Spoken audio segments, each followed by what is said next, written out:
ಖಾಸಗೀಕರಣ ಆದರೆ ಏನಾಗುತ್ತೆ ಅಂದರೆ ನಾವು ಈ ರೀತಿ ಇವಾಗ ಏನು ವಿದ್ಯುತ್ತನ್ನು ಪಡ್ಕೊಂಡು ನಾವು ಆರಾಮಾಗಿದ್ದೀವಿ, ಅದು ಆಗೋದಿಲ್ಲ ಮುಂದೆ. ಈ ವಿದ್ಯುತ್ ಏನಾದರೂ ಖಾಸಗೀಕರಣ ಮಾಡಿದ್ರೆ ತಗೊಳ್ಳೋ ಅಂತ ಈ ವಿದ್ಯುತ್ ಖಾಸಗೀಕರಣವನ್ನು ತಗೊಳ್ಳೋ ಅಂತ ಏನು ಓನರ್ ಇರ್ತಾರೆ, ಅವರು ದೊಡ್ಡ ಶ್ರೀಮಂತರು ಇರ್ತಾರೆ. ಅವರು ಇಲ್ಲಿನ ಜನನ ಕೆಲ್ಸಕ್ಕೆ ತಗೊಳ್ಳಲ್ಲ, ನಮ್ಮ ಮೇಲೆ ದೌರ್ಜನ್ಯ ಮಾಡಿ ಹೊರಗಡೆ ಉತ್ತರ ಭಾರತ ಜನಗಳನ್ನ ತಗೊಂಡು ಬಂದು ಈ ಕಂಪನಿಗಳಲ್ಲಿ ನೇಮಕ ಮಾಡಿದಾಗ ಅವರು ನಮ್ಮ ಮಾತು ಕೇಳೋದಿಲ್ಲ. ಅವ್ರು ಇಷ್ಟ ಬಂದಂಗೆ ನಮ್ಮ ಮೇಲೆ ದೌರ್ಜನ್ಯ ಮಾಡ್ತಾರೆ. ನಾವು ಯಾರನ್ನು ಕೇಳೋಕ್ಕಾಗಲ್ಲ ಅಂಥ ಪರಿಸ್ಥಿತಿ ಮುಂದೆ ಬಂದೇ ಬರುತ್ತೆ. ಹಾಗಾಗಿ ನಾವೆಲ್ಲ ಸೇರಿ ಈಗ ಒಟ್ಟಾಗಿ ಪ್ರತಿಭಟನೆಯನ್ನು ಮಾಡಿ ಈ ಖಾಸಗೀಕರಣವನ್ನು ಯಾವುದೇ ಕಾರಣಕ್ಕೂ ಯಶಸ್ವಿಯಾಗಕ್ಕೆ ಬಿಡಬಾರ್ದು. ಬಿಟ್ಟ ಪಕ್ಷದಲ್ಲಿ ಮುಂದೆ ನಮಗೆ ಉಳಿಗಾಲ ಇಲ್ಲ, ತುಂಬ ಕಷ್ಟಗಳನ್ನು ಅನುಭವಿಸ್ಬೇಕಾಗಿ ಬರುತ್ತೆ. ರೈತರಿಗೆ ಸಮಯಕ್ಕೆ ಸರಿಯಾಗಿ ವಿದ್ಯುತ್ ಸಿಗಲ್ಲ. ವಿದ್ಯುತ್ಗೇನಾದ್ರೂ ರೈತರಿಗೆ ಮೀಟ್ರ್ ಹಾಕಿದ್ರೆ ಯಾವುದೇ ಕಾರಣಕ್ಕೆ ಇವತ್ತೂ ಕೂಡ ಏನು ವ್ಯವಸಾಯ ಮಾಡಿ ಜೀವನ ಮಾಡೋಕ್ಕಾಗ್ತಾ ಇಲ್ಲ.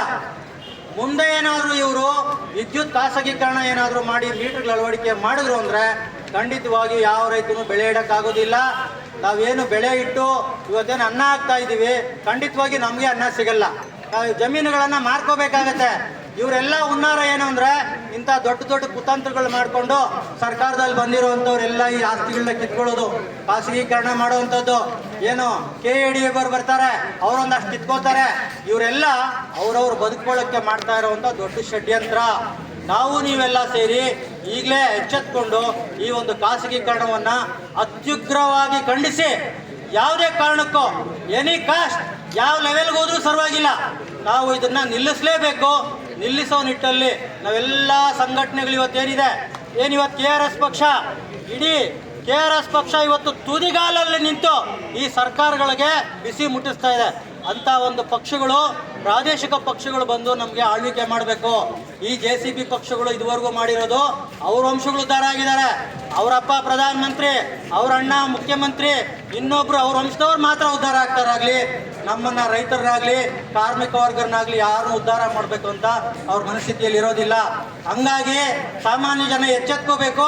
ಯಾವುದೇ ಕಾರಣಕ್ಕೂ ಸರ್ಕಾರ ಏನಾದರೂ ಷಡ್ಯಂತ್ರ ಮಾಡಿ ನಮ್ಮನ್ನು ತುಳಿಯುವಂಥ ಯಾವುದೇ ಯೋಜನೆಗಳನ್ನು ರೂಪಿಸಿದಾಗ ಖಂಡಿತವಾಗಿಯೂ ನಾವೆಲ್ಲ ಒಗ್ಗಟ್ಟಾಗಿ ನಿಂತು ಅದನ್ನು ನಿಲ್ಲಿಸಲೇಬೇಕು. ನಿಲ್ಲಿಸದೇ ಇದ್ರೆ ನಾವು ಬಿಡ್ಕೂಡ್ದು. ಇವತ್ತೇನು ಬಿಡದಿ ಮತ್ತು ಈ ಕಡೆ ಶಿಡ್ಲಘಟ್ಟದ ಕಡೆ ಅಕ್ರಮವಾಗಿ ಏನು ರೈತರ ಆಸ್ತಿಗಳನ್ನ ಕಿತ್ಕೊಂಡು ಅಲ್ಲಿ ತೊಂದರೆ ಕೊಡ್ತಿದ್ದಾರೆ, ಅಂಥದ್ದು ಕೂಡ ನಾವು ಬೆಂಬಲವಾಗಿ ನಿಂತ್ಕೋಬೇಕು.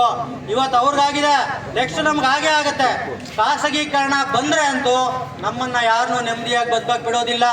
ಹಾಗಾಗಿ ನಾವು ನೀವೆಲ್ಲ ಸೇರಿ ಎಚ್ಚೆತ್ಕೊಂಡು ಈಗಲಿಂದಾನೇ ನಮ್ಮ ಇರೋವಂಥ ಮಿತ್ರರಿಗೂ ಸಹ ಹೇಳಿ, ಇನ್ನೊಂದು ನೆಕ್ಸ್ಟ್ ಬರಬೇಕಾದ್ರೆ ಇನ್ನೊಂದಷ್ಟು ಜನ ಕರ್ಕೊಂಡು ಬಂದು ಈ ರೀತಿ ಆಗ್ತಾ ಇದೆ, ವಿದ್ಯುತ್ ಏನಾದರೂ ಖಾಸಗೀಕವ್ರ ಕೈಗೆ ಹೋದರೆ ಖಂಡಿತವಾಗಿಯೂ ನಮ್ಮ ಮನೆಗಳು ಬೆಳಗಲ್ಲ, ನಮ್ಮ ಮನೆ ದೀಪಗಳು ಆರೋದು ಖಂಡಿತ. ಅವ್ರು ಹೇಳ್ದಂಗೆ 1-2 ದುಪ್ಪಟ್ಟು ಕೊಟ್ಟು ನಾವು ಮನೆ ದೀಪನ ಬೆಳಗ್ಸೋಕ್ಕಾಗಲ್ಲ, ವ್ಯವಸಾಯ ಮಾಡೋಕ್ಕೂ ಆಗಲ್ಲ. ಹಾಗಾಗಿ ನಾವು ನೀವೆಲ್ಲ ಸೇರಿ ದಿಟ್ಟ ಒಂದು ಹೋರಾಟವನ್ನು ಮಾಡಿ ಇಂಥ ಷಡ್ಯಂತ್ರವನ್ನು ಎದುರಿಸಬೇಕು ಅಂತೇಳಿ ಈ